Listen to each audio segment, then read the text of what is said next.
2024년도 엊그제 시작한 것 같은데 오늘 2024년도 마지막 52주 차입니다. 오늘 염려 대신 평강이라는 제목 가지고 하나님 말씀 전하겠습니다. 어디 강연에 한 강사가 강의를 듣고 있는 청중들에게 이렇게 질문합니다. 이 물의 무게가 얼마나 될까요? 그러니까 회중들이 200ml입니다, 500ml입니다, 이렇게 다양하게 이야기를 합니다. 그러자 강사가 이야기합니다. 이 물의 무게는 중요하지 않습니다. 이 물컵을 1분 동안 들고 있으면 가볍게 느껴지겠지만 1시간 동안 들고 있으면 팔이 아프기 시작합니다. 하루 종일 들고 있으면 팔이 마비가 될 수도 있습니다. 물의 무게는 변하지 않지만 내가 들고 있는 시간이 길어질수록 무게감도 더 커진다라고 이야기합니다. 그러면서 염려도 이와 같다라고 이야기하는 거죠. 잠시 동안 염려하는 건 자연스러운 일이지만 계속해서 붙들고 있으면 우리의 마음과 몸이 지쳐갑니다. 그래서 내 삶에서 염려를 내려놓는 법을 배워야 합니다. 마태복음 6장 34절에 그러므로 내일 일을 위하여 염려하지 말라. 내일 일은 내일이 염려할 것이요 라고 말씀하고 있습니다. 자, 그래서 염려는 마음이 어떤 일이나 상황에 대해서 지나치게 걱정하고 불안해하는 상태를 의미합니다.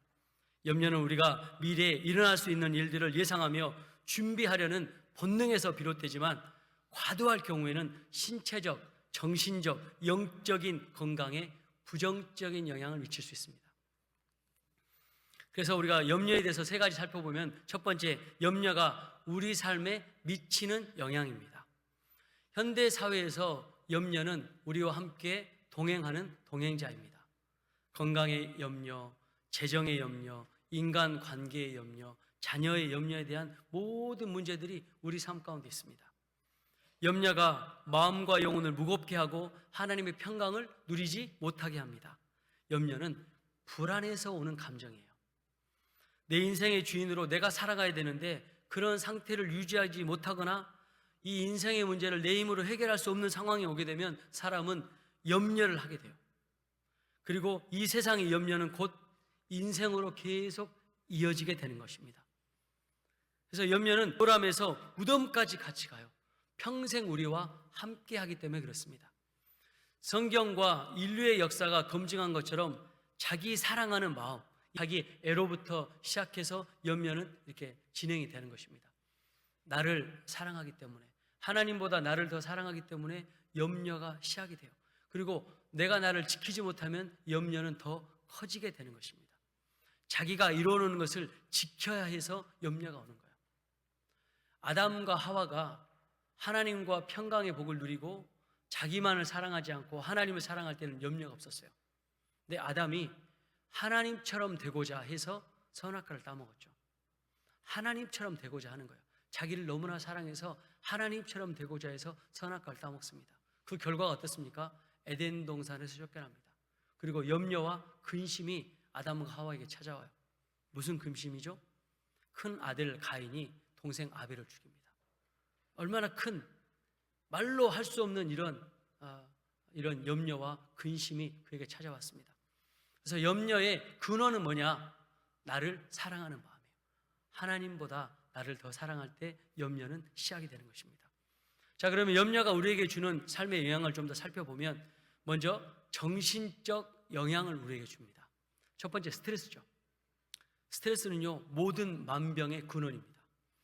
염려는 스트레스를 유발하고 집중력과 판단력을 저하시킵니다. 그리고 염려는 불안과 우울을 가져와요. 염려가 지속이 되면 불안 장애나 우울증으로 이어질 수 있습니다. 그리고 염려가 지속이 되면 수면 장애가 동시에 와요. 밤에 잠이 들 수가 없어요. 잠이 들어도 자주 깨게 됩니다. 또 이런 염려가 지속이 되면 인생을 부정적으로 보게 되는 이 사고가 정착이 됩니다. 그래서 최악의 상황을 상상하게 돼요. 그렇지 않은데 최악의 상상으로 계속 염려를 더 키우게 되는 것입니다. 자, 이 염려가 우리에게 주는 이 영향은 신체적으로도 영향을 미칩니다. 면역력을 약화시켜요. 잠을 못 자고 근심하고 못 먹으니까 이 신체가 약해지는 거예요, 이렇게. 그래서 질병에 걸릴 확률이 높아집니다. 그러면서 심혈관 질환의 위험이 증가되죠. 혈압이 상승하고 또 심장 박동이 증가돼서 심혈관 건강에 부정적인 영향을 끼칩니다.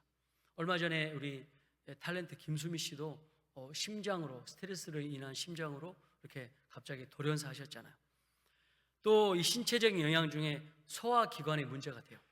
염려는, 스트레스는 소화불량, 복통, 과민성 대장 증후군과 같은 문제를 유발할 수 있습니다. 또 피로감이 와요. 충분히 잠을 자지 못하기 때문에, 염려로 인한 스트레스로 충분한 잠을 못 자기 때문에 만성 피로가 옵니다. 자도 피로해요. 왜냐하면 몸의 에너지를 염려가 소모시키거든요. 또 염려가 주는 영향에 영적인 영향이 있어요. 믿음이 약화되는 거예요. 가나안 땅을 이제 점령하고자 12명의 정탐꾼을 보냈어요. 그런데 10명의 정탐꾼이 안 된다는 거예요. 그 사람들은 키가 크고 몸이 크고 거인 족속이기 때문에 우리가 그들과 싸우면 우리는 그들에게 비할 때 메뚜기와 같은 존재라고 이야기합니다. 신명기에서는 뭐라고 이야기하냐면, 하나님이 우리를 미워해서 우리를 가나안 땅에서 죽이려고 한다고 이렇게 말씀에 기록되어 있어요. 그러니까 염려하고 근심하니까 믿음이 약화되는 거예요. 근데 갈렙과 여호수아는 염려와 근심과 이런 상황에 본인들을 던져놓지 않아요. 방치하지 않습니다. 그들은 우리의 밥이라고 이야기합니다. 그 산지는 하나님께서 약속하신 젖과 꿀이 흐르는 땅이라고 이야기합니다. 믿음도 약화시키지 못하는 거죠. 염려와 스트레스가 믿음을 약화시키지 못해요. 그런데 10명의 정탐꾼은 믿음과 이 스트레스의 상황에서 이 스트레스가 믿음을 이겨버리게 되는 것입니다. 또 영적 영향 중에 기도와 묵상을 방해합니다. 하나님께 집중하지 못하니까 기도도 집중할 수 없고 하나님 말씀도 집중할 수 없게 되는 것이죠. 또 마지막 영적 영향력에 염려가 주는 영향은 뭐냐면 평안을 상실합니다. 하나님이 주신 평안이 있거든요. 그 평안을 상실하는 거예요. 그리고 영적 안식을 방해합니다. 자, 염려에 대해서 우리가 두 번째 말씀을 보면 염려의 특징이 있습니다. 염려는 제가 말씀드렸듯이 자기 사랑, 자기를 사랑하는 자기 애에서 시작이 되죠. 근데 이것은 점점 자라서 교만함으로 옵니다. 그래서 자기 사랑은 이 자기를 사랑하는 지성의 우월감에서 생겨납니다. 그리고 자기를 사랑하는 의지와 자신이 옳다고 생각하는 판단하는 지성이 일치가 돼요. 그러면서 이 염려는 평생 우리를 속이는 것입니다. 내가 생각하는 것만큼 내가 나를 사랑해야 되는데 상황과 환경이 그렇게 열려지지 않으면 염려하고 근심하고 불안해하는 것입니다.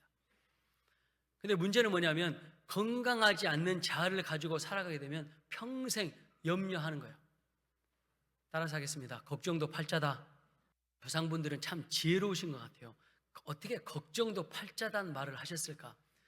걱정해봤자 소용이 없다는 사실이죠. 그런데 이 염려는요, 굉장히 미래지향적입니다. 아직 일어나지 않을 일에 대해서 계속 걱정하게 만드는 거죠. 그리고 염려가 시작이 되면 우리의 생각과 우리 영혼과 우리 이 환경의 상태를 통제 불가능한 상태로 만들어버립니다. 자신이 해결할 수 없는 문제를 반복적으로 생각하며 스트레스를 받는 것이죠. 그리고 부정적인 생각의 반복을 계속 우리의 마음과 생각에 집어넣습니다. 최악의 상황을 계속 상상 속에서 염려로 막 넣는 거예요. 자, 여러분, 이런 문제가 해결이 됐어요. 염려가 해결이 됐어요. 그러면 염려가 끝나는 것입니까? 아니죠. 또 다른 염려가 생각이 나는 것이죠. 이것이 우리의 인생사이기도 합니다. 욥기 21장 6절에 내가 기억하기만 하여도 불안하고 두려움이 내 몸을 잡는다라고 욥은 표현합니다. 믿음이 좋은 욥도 이런 염려와 두려움에 사로잡혔다라는 사실을 알 수 있습니다. 염려는 성경적 의미로 보면 목을 조르다라는 뜻이 있어요. 그리고 이 염려가 계속 지속이 되면 어떤 친구를 데려오냐면 두려움이라고 하는 친구를 데려와요. 그래서 염려에 계속 집중하면 숨을 쉴 수 없는 상태가 돼요. 공황장애를 겪으신 분들 보면 숨을 쉴 수가 없대요. 염려가 두려움을 몰고 오기 때문에 그러는 것입니다. 그래서 염려가 더 깊어지지 않도록 우리의 염려를 하나님께 기도로 맡겨야 되는 것입니다. 자, 마지막 세 번째입니다. 그래서 염려를 극복하는 하나님의 방법이 있습니다. 그는 6절에 보면 아무것도 염려하지 말라라고 명령합니다. 아무것도 염려하지 않는 거예요. 여기서 아무것도라고 하는 말은 모든 상황과 문제를 포함하는 것을 이야기해요. 모든 상황과 모든 문제를 염려하지 말라라는 의미입니다. 이 염려하지 말라라고 하는 의미는 예수님께서 산상수훈에서도 말씀하셨어요. 너희가 염려한다고 그 키를 한 자나 더할 수 있느냐? 너희가 염려하고 근심하고 걱정한다고 해서 네 키가 한 자나 자랄 수 있겠냐? 이렇게 말씀하시는 거죠. 염려는 무익한 것이라 예수님도 말씀하셨습니다. 오히려 염려하지 말고 지금 상황과 현실을 감사함으로 받아들이라는 거예요. 이 현실을 하나님 앞에 감사함으로 기도하고 받아들이면 하나님께서 또 다른 방법으로 이 문제를 해결하실 줄 믿습니다. 인간적으로 염려하지 않는 것이 어려워요. 그러나 하나님께서 우리의 염려의 해결자이시기 때문에 우리가 하나님께 우리의 염려를 맡기는 겁니다. 계속 내 힘으로 해결하려는 시도를 하면 할수록 염려는 사라지지 않고 저와 여러분을 괴롭힐 것입니다. 그래서 염려 대신 하나님을 의지하는 것입니다.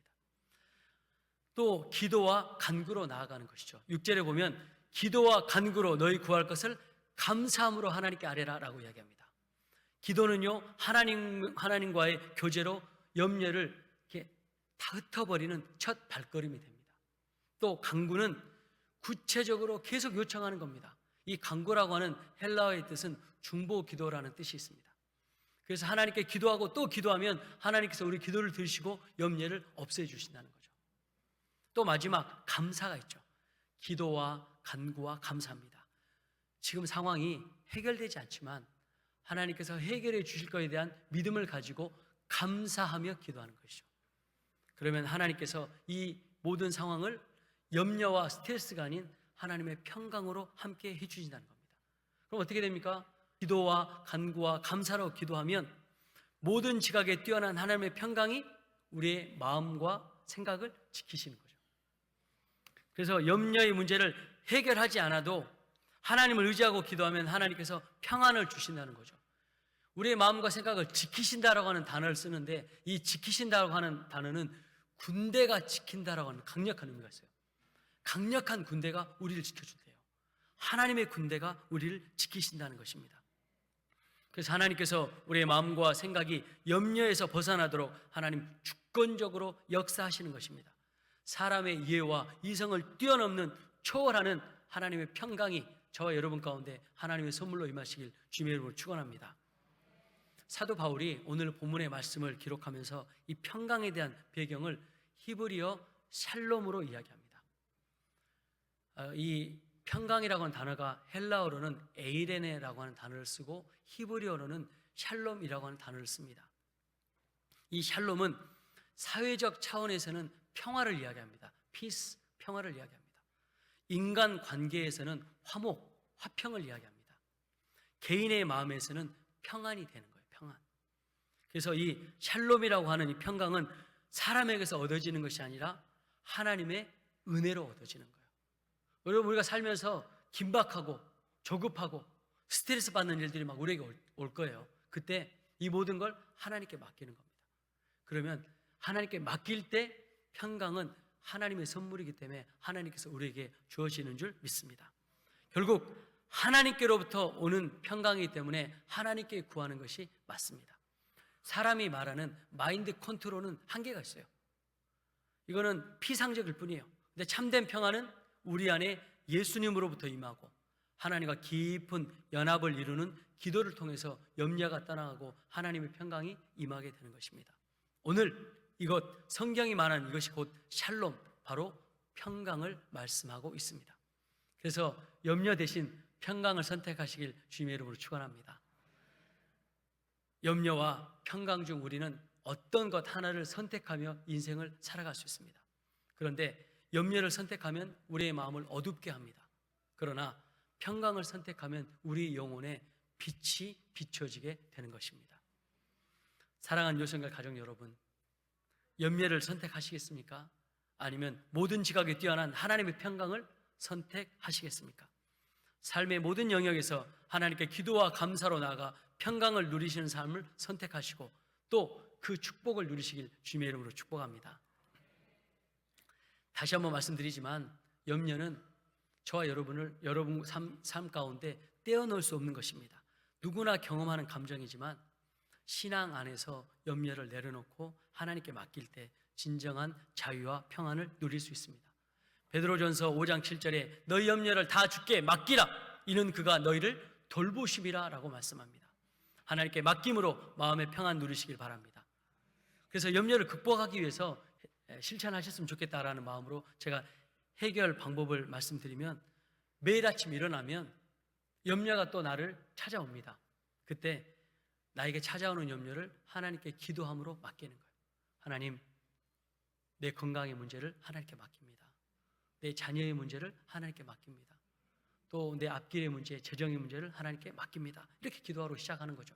또 감사의 기도 제목을 적어보는 거예요.